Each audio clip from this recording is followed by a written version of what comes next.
بسم اللہ الرحمن الرحیم۔ وظائف کا جہاں کے معزز اور پیارے ناظرین، السلام علیکم۔ ناظرین، ہم امید کرتے ہیں کہ آپ خیریت سے ہوں گے اور دعا ہے کہ رب خالق کائنات آپ سب کو اپنے حفظ و امان میں رکھے۔ ناظرین، آج ہم آپ کی خدمت میں شب قدر کے حوالے سے ایک بہت ہی خاص قسم کا وظیفہ پیش کرنے جا رہے ہیں۔ پیارے ناظرین، حضرت علی المرتضیٰ رضی اللہ تعالی عنہ کی خدمت اقدس میں ایک شخص آتا ہے، عرض کرتا ہے، یا علی، شب قدر کی کیا اہمیت ہے؟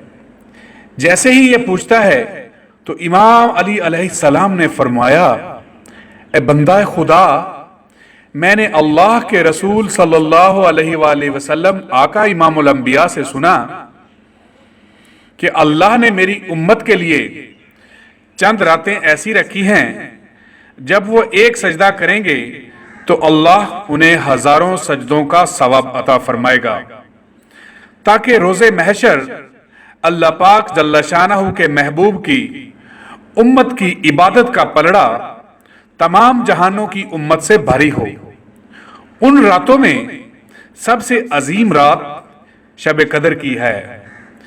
یاد رکھنا، اس رات اللہ پاک جل شانہ زمین پر موجود پانی کو ایک لمحے کے لیے جام کوثر بنا دیتے ہیں، اور اللہ کا اپنے فرشتوں کے لیے یہ حکم ہوتا ہے کہ شب قدر کی رات زمین پر موجود کسی بھی کی دعا رد نہ ہو، فوراً قبول کی جائے۔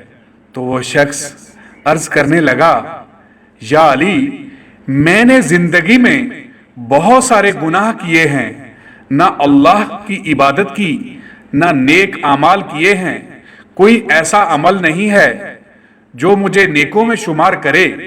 مجھے اس شب قدر کا کوئی ایسا عمل بتائیں جس سے میرے سارے گناہ معاف ہو جائیں اور میری ساری دعائیں اللہ پاک جل شانہ بغیر رکاوٹ کے اپنے بارگاہ عالی میں قبول فرما لے۔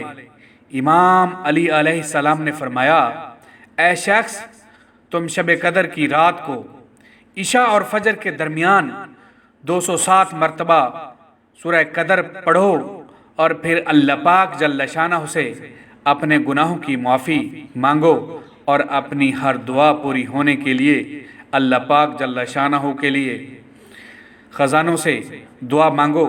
اللہ کے کرم سے اللہ پاک جل شانہ سارے جہاں کی خوشیاں تمہاری جھولی میں ڈال دے گا۔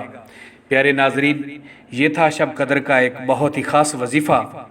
پیارے ناظرین، اسے آپ لائک کر کے اپنے دوست احباب کے ساتھ ضرور شیئر کیجئے تاکہ میرے اور آپ دوستوں کے لیے بھی صدقہ جاریہ بن سکے۔ پیارے دوستو، اسی کے ساتھ اجازت دیجئے، ملتے ہیں ایک اور نئی ویڈیو میں، تب تک کے لیے اللہ نگہبان۔